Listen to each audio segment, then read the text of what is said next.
Hey everybody, it is me, Vincent. Welcome to another episode of VincentVision. Watch out! And a happy new year!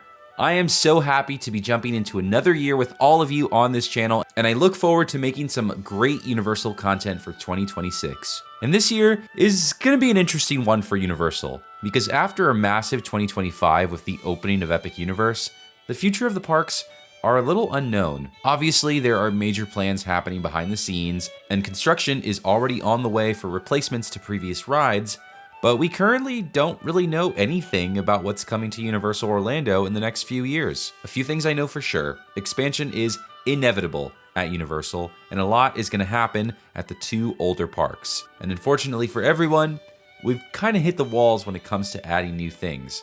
So Universal's got to take stuff out. And even though some of these losses are incredibly heartbreaking, more often than not, what comes after are worthy replacements and new legends in the Universal lineup. I totally understand that you got to break a few eggs to make an omelet here at Universal, but I also think that some of these eggs are golden and shouldn't be touched at all. So in this video, I want to talk about the 5 rides Universal Orlando can never replace, or else they will feel the wrath of their very passionate theme park fans. Universal Studios and Islands of Adventure have, I think, some irreplaceable rides.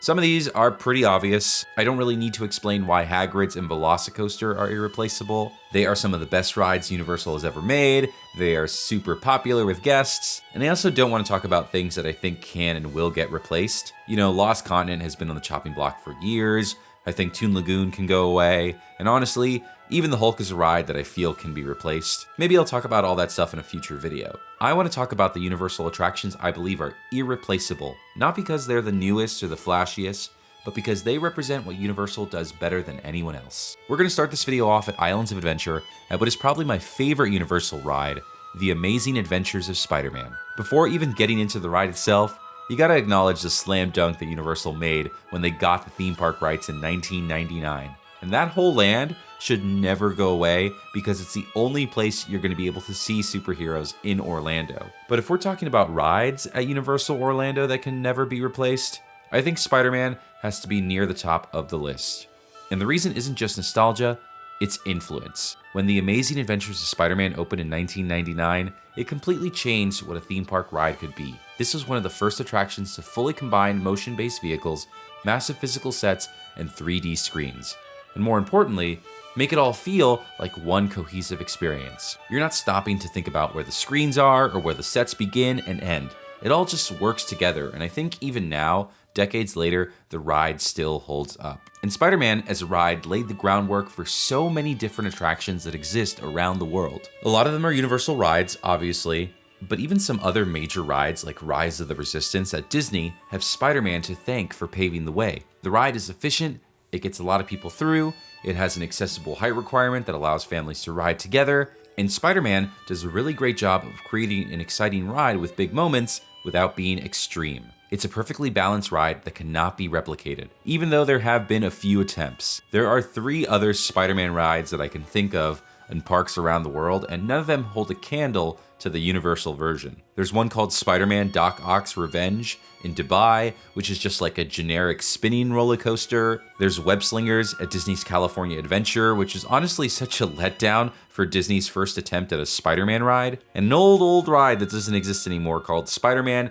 The Ultimate Ride, which was a roadside attraction in Niagara Falls, Canada, which for some reason as a kid, I used to be like obsessed with just because I loved the Spider-Man ride so much, but it definitely wasn't anywhere near the level as Spidey at Universal. The Amazing Adventures of Spider-Man is an important attraction for not just Universal Orlando, but the entire theme park industry. And if you got rid of this, you'd be erasing a turning point in theme park history. So don't touch it. We're gonna jump a little bit between the parks and head over to Universal Studios Florida to talk about our next ride. There's gonna be a lot of glazing and love for older attractions in this video, but I wanted to include this one here to show that irreplaceable doesn't always have to mean old. We're heading into Gringotts Bank for Harry Potter and the Escape from Gringotts, the modern blueprint for e-ticket rides at Universal Orlando. And look, Gringotts, for me personally, it's not one of my favorite rides. It's not like I dislike it or anything like that. I just think that the pacing is weird. There's a lot of stop and go. They kind of explain what's going on with the story in the middle of the ride. And if I were in charge, I'd have things like the drop at the beginning of the ride happen towards the end. But I cannot deny that Gringotts is a very important ride for Universal Studios Florida and a big part of the Wizarding World experience. Imagine if Diagon Alley didn't have a ride inside Gringotts. Just like Spider-Man, this ride blends 3D with dark ride technology, but takes it a step further by adding roller coaster elements to the mix. When Gringotts opened with Diagon Alley in 2014, it was plain to see that Universal was the king of creating hybrid attractions in Orlando, better than any of its competitors. This ride kind of feels like the next evolution of Spider-Man with the addition of its roller coaster elements. And Gringotts, and I guess by extension all of Diagon Alley, took the world-class immersion of Hogsmeade Village and brought it to the next level. Gringotts has one of the most impressive queue spaces with the bank lobby, which is a noticeable step up from Forbidden Journey's queue and laid the groundwork for the Ministry of Magic at Epic Universe. There are other moments too, like the elevator taking you underground to the vaults of Gringotts that really make you feel like the ride has started before you even get on the vehicle. And something that I think is really classy about Gringotts is that there's a lot of impressive technology on this ride that takes a backseat to the story. A lot of rides have big showstopper moments where they want you to see this impressive thing. Think of something like Kong at the end of Skull Island. Gringotts, on the other hand, hides its tech so that riders are never thinking about it. For example, when the trolls drag you off the cliff and you start to fall, do you ever wonder why it feels so realistic?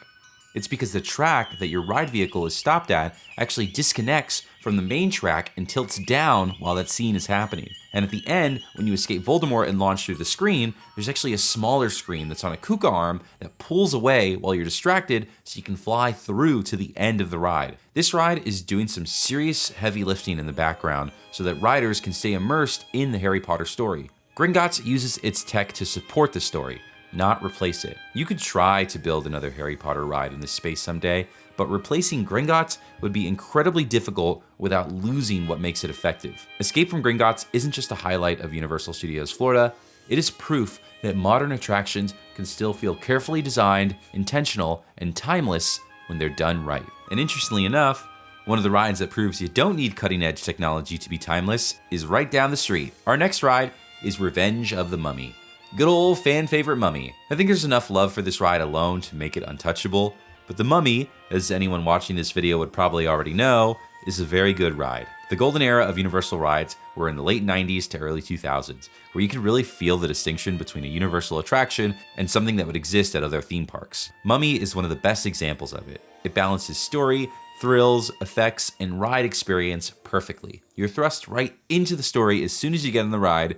The ride never stops to explain what's going on like a lot of these new rides do, and the plot is simple yet fun. You're on the set of a Cursed Mummy movie, and Imhotep is trying to get you with the curse. The thrills of this ride also go along with the story. It all feels intentional. The coaster is always keeping you on your toes. You drop backwards, go 180 degrees on a turntable, and immediately launch into the dark, all in like 30 seconds. It's exciting, but it's also exciting without being too extreme, which makes it one of the most re-rideable rides in the park. And of course, after all the intensity of a scary indoor roller coaster, you get some much needed humor at the end with the classic Brendan Fraser send-off. Hey, welcome back.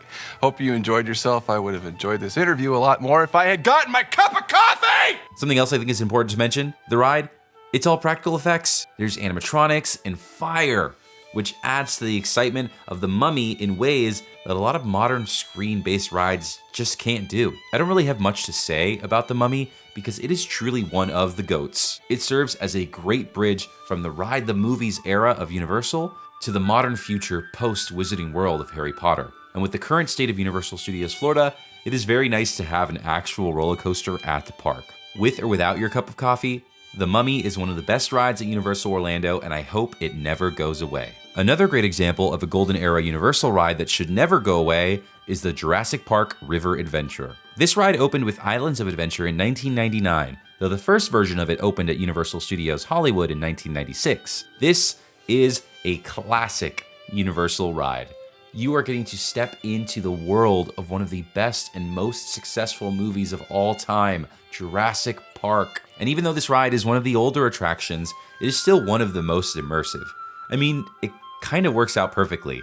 Jurassic Park is a movie about a dinosaur theme park, and the ride is a dinosaur ride in a theme park. The river adventure is exactly what it would be like if it was in the Jurassic Park movie. All of the beautiful greenery combined with the Florida weather makes Jurassic Park at Islands of Adventure feel like a real place. And the ride itself does a lot of things well. This ride takes us through its story at a much slower pace. We get to enjoy being in Jurassic Park before things go horribly wrong. There's a lot of atmosphere and stillness on this ride, which is very different from how most rides nowadays take you through. And of course, I can't properly praise this ride if I don't mention that this experience is all practical. You are coming face to face with real dinosaurs, and while they're looking a little old, they all still feel alive.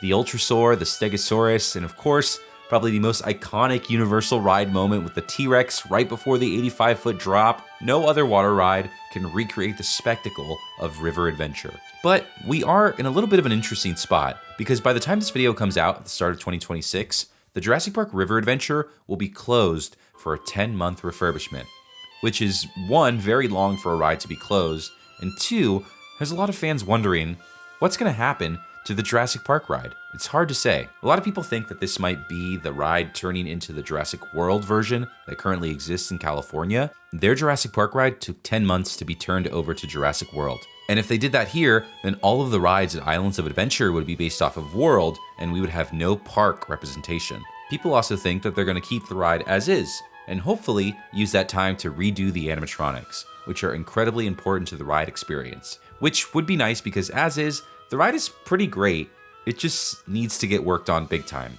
I went to the park to ride it one last time before any major changes potentially happened, and I'm preaching to the choir when I say this, but the animatronics need some major love. Some of them were just like straight up gone. So as much as it stinks that it's going to be closed for a long time, I'm really hoping that whatever comes out of it keeps this ride fresh and going for many years to come. I think the Jurassic Park ride will always be relevant. The idea of a slow-moving boat ride with the one big drop at the end is a theme park staple. But I also hope that River Adventure, with refurbishment, stays relevant in the right ways. So we shall see if Universal brings this ride to the modern age by changing it to Jurassic World, or works on keeping River Adventure as the classic ride we all love. And lastly, that brings us to the most untouchable ride. Obviously, it is E.T. Adventure.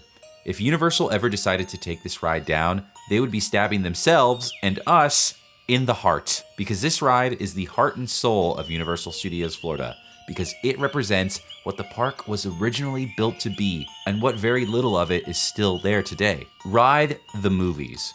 That was the original motto of this park, and E.T. was one of the rides that delivered on that promise. Guests are treated like characters in the movie, not just spectators to the story. You get to ride on a bike like the characters in the movie and fly over the city as John Williams' music plays. It does not get more ride the movies than that. And while a lot of rides want to impress you with their thrills, E.T. Adventure is an experience that connects you with the story. There are no thrills on this ride or big animatronics. You're simply being taken through a story with atmosphere, music, and characters along the way. You escape through the woods, fly to the green planet, and at the end of the ride, E.T., when it works, thanks you for helping him. A moment that makes this ride so special. There is an emotional payoff to the end of this ride. It really is genius. And that's a pretty important word to use when describing E.T. Adventure. Emotional. This ride is an emotional and sincere journey, and I don't think that the way you feel on the E.T. ride has been replicated on any other Universal ride. This ride is what it is because of Steven Spielberg. This ride is one of the only ones left with his fingerprint still on it. In fact, E.T. is the only ride left from when this park first opened up in 1990. If they ever got rid of E.T., they would be getting rid of the last connection to the park's early days. And because of that, I don't think it's going anywhere for a long time. Emotional stuff aside, E.T. is also a major ride in the park with a very low height requirement, so a lot of families with small kids can get on this ride. Universal needs as many of those as they can get. It's also one of the only non-screen based rides at USF, which that park also needs desperately more of. E.T. is important to the park now, to its past, and its future. A Universal Orlando without E.T. Adventure just wouldn't be the same. And that, my friends, are my untouchable rides. Hands off, Universal, don't touch them. Don't even think about replacing them. What do you guys think of my list? Are there any rides that you would add to it? Please let me know in the comments down below. I love to see that stuff. And thank you guys for watching another Vincent Vision. And again, Happy New Year. Woohoo! First video of 2026. I am so excited to come up with more stuff throughout the year, and I'm so excited for all of you guys to watch it. Thank you guys for watching Vincent Vision, and I will see you guys at the next one. Bye-bye.